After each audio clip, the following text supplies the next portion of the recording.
I'm an Air Force airman. I am a bow hunter. I am a fisherman. I am Mark of all trades. Hey guys, welcome back to Mark of all trades. Thanks for tuning in. So if you didn't check it, look at the video from last week and I show you how I hung a tree stand with a tree saddle. It was super interesting, I thought, and it's just another way for you to be safe in the stand. So I'll put a link to the video right here and you can just click that card to get over to that video.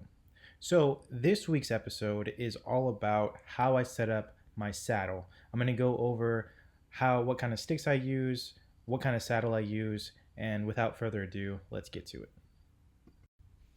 So this is a tree that I just found and I wanted to kind of give you guys what it looks like going up the tree, trimming the branches and everything else for the first time.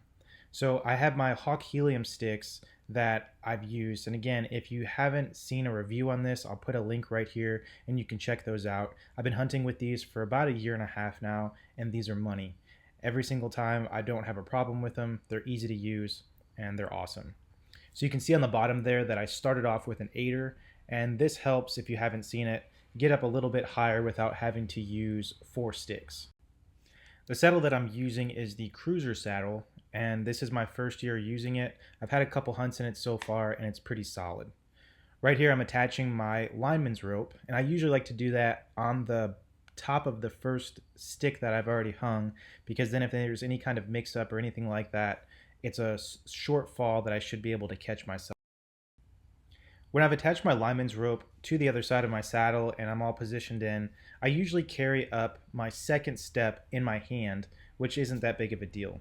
So here you can see that I'll just use my head to press it against as I grab the other side of the strap. And this helps keep in place. And again, this is why the lineman's belt is so useful, because both hands are still being able to function and you're not holding on to the other one with the tree. So once that's in place, I slide the Hawk helium sticks down a little bit just to put it in place. And again, I didn't want to bore you guys with me having to trim all these branches and things like that, so I sped it up just a little bit. So with these climbing sticks, it'll get me a little bit over 20 feet with the 8er. Without the 8er, I'm looking at maybe anywhere from 16 to 17 feet. It just depends on how tall your step is and how far away you want to put each step away from each other while it's on the tree.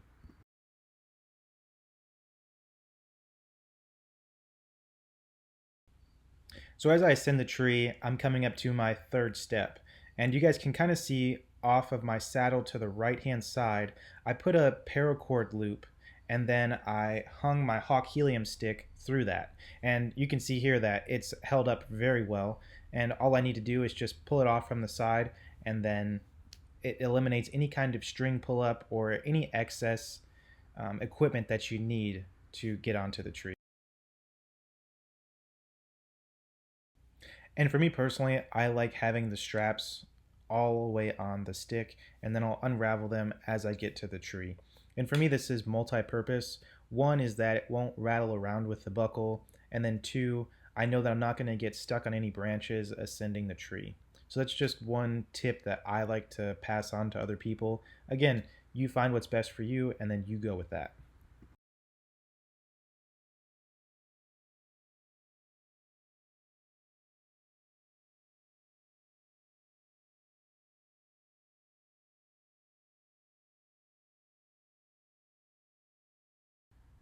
One thing with these sticks is that you can't have the sticks with the strap parallel.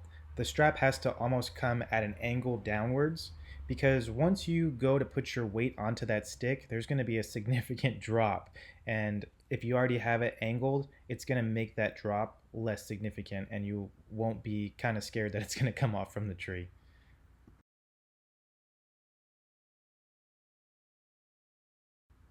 Another thing I want to point out is the position of your lineman's belt. So you can see that as I'm going up the tree, I move my lineman's belt up above my waist with me.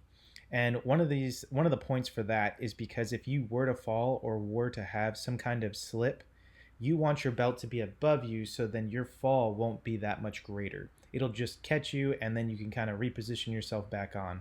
So make sure when you're ascending the tree that your lineman's belt is above your waist. One of the other reasons I wanted to do this video is I wanted to show you guys that you don't necessarily need a platform every time you saddle hunt. So for this demonstration, I just wanted to show you guys that you guys can hunt off the top of your sticks as well. One thing is that it may not be the most comfortable platform, but you're carrying less weight out into the woods.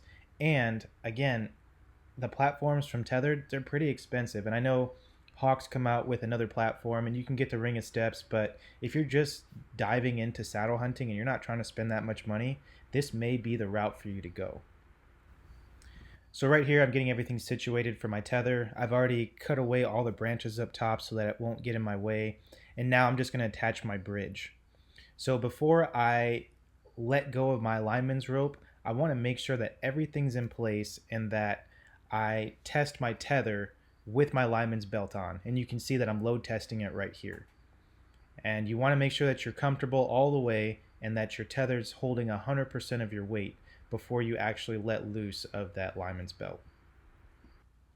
Now that my tether's holding all of my weight at 100%, I'm going to take my lineman's belt off and I'm just going to attach it to the side.